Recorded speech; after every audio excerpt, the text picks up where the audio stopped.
আসসালামু আলাইকুম। আমি প্রফেসর ইশরাত জাহান ইলা শহীদ সোহরাওয়ার্দী মেডিকেল কলেজে আছি এবং গ্লোবাল ফার্টিলিটি সেন্টারে চিফ ফার্টিলিটি কনসালটেন্ট হিসেবে কাজ করছি। মায়েদের জন্য খুবই দুঃখজনক একটি ঘটনা। একের পর এক প্রেগন্যান্সি হচ্ছে, কিছুদিন থাকছে, কিছুদিন ধরে মা হয়তো মনে করছেন যে তিনি মা হচ্ছেন, কিছুদিন পরে বাচ্চাটা নষ্ট হয়ে যাচ্ছে।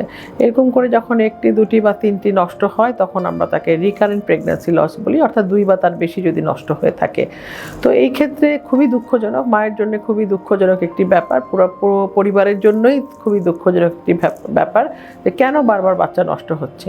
এই ক্ষেত্রে আমরা যেগুলো দেখি যে বাচ্চা আসতে কিন্তু কোনো অসুবিধা হচ্ছে না, অর্থাৎ বাচ্চা তৈরি হওয়া পর্যন্ত ঠিকই থাকছে, তারপরে বাচ্চা নষ্ট হয়ে যাচ্ছে। এগুলো বিভিন্ন কারণ থেকে থাকে, যেমন 80% কারণই থাকে যে ইনফেকশন, বিভিন্ন ভাইরাল ইনফেকশন থাকে, টর্চ ইনফেকশন থাকে, তারপর অ্যান্টিনিউক্লিয়ার অ্যান্টিবডি পজিটিভ থাকে, আরও বিভিন্ন ইনফেকশন থাকে। সেই জন্যে আর্লি প্রেগন্যান্সিতে বাচ্চা নষ্ট হয়ে যায়। অনেক সময় যেটি হয় যে থাইরয়েডের অসুবিধা থাকে অথবা ডায়াবেটিস থাকে, যেটা কিনা মা আগে থেকে জানেন না, অর্থাৎ আগে থেকে তার চিকিৎসা নেওয়া থাকে না, সেই কারণেও বাচ্চা নষ্ট হয়ে যায়। অথবা অনেক সময় যেটি হয় যে হয়তো ইউটারাস সেপ্টাম থাকে বা পুরো ইউটারাসটাই সেপ্টাম দিয়ে ভাগ করা থাকে, তখনও কিন্তু প্রেগন্যান্সি ইমপ্ল্যান্টেশন হতে চায় না এবং ইমপ্ল্যান্টেশনের কিছুদিন পরে আবার বাচ্চাটা নষ্ট হয়ে যায়। কারো হয়তো অন্য ওষুধ খেয়ে থাকে, কোনো ক্রনিক কোনো ডিজিজ থাকে, হয়তো টিবি আছে অথবা তার কোনো অসুবিধা আছে অথবা সাইকোলজিক্যাল কোনো অ্যান্টিসাইকোটিক ড্রাগ খায়, এইসব কারণেও কিন্তু বাচ্চা নষ্ট হতে পারে। তো আমাদের কাছে পেশেন্ট আসলে আমরা প্রথমে এই কারণগুলো নির্ণয় করি যে কি কারণে হচ্ছে। অনেক সময় যেটি হয় যে সার্ভিক্স একাই জ্বরের মুখ খুলে গিয়ে বাচ্চা নষ্ট হয়ে যায়, সেই সব ক্ষেত্রেও আমরা দেখি যে কি হয়, মিড ট্রাইমেস্টারে হয়ে থাকে।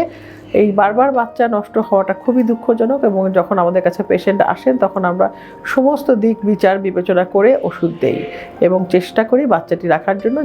যখন সার্ভাইকাল ইনকম্পিটেন্স থাকে, অর্থাৎ সার্ভিক্স জ্বরের মুখটা আগেই খুলে যায়, এমন হয় যে নিজেই খুলে গিয়ে প্রেগনেন্সি বের হয়ে যাচ্ছে, তখন সেই ক্ষেত্রে আমরা শিরোৎকার সুচার দিয়ে থাকি, অর্থাৎ জ্বরের মুখে একটি সেলাই দিয়ে থাকি, সেটা ম্যাকডোনাল্ডস অথবা শিরোৎকার যে কোনো একটি সুচার দিয়ে থাকি, সিল্ক দিয়ে বন্ধ করে দেই এবং সেটি দিয়ে বিভিন্ন রকম প্রোজেস্টেরন হরমোন দিয়ে বিভিন্ন ওষুধ দিয়ে ইউটারাসটাকে কুইসেন্ট রাখার চেষ্টা করি, অর্থাৎ ঠান্ডা রাখার চেষ্টা করি, ইউটারাসে যাতে কন্ট্রাকশন না হয়। তারপরে একদম প্রেগনেন্সি শেষের দিকে যখন 37 উইকস হয়ে যায় তখন আমরা কিন্তু ওই সেলাইটি খুলে দেই।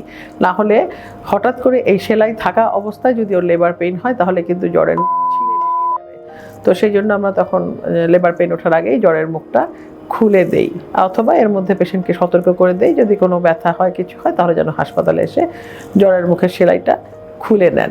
তো এইভাবে আসলে আমরা তাদের চিকিৎসা দিয়ে থাকি।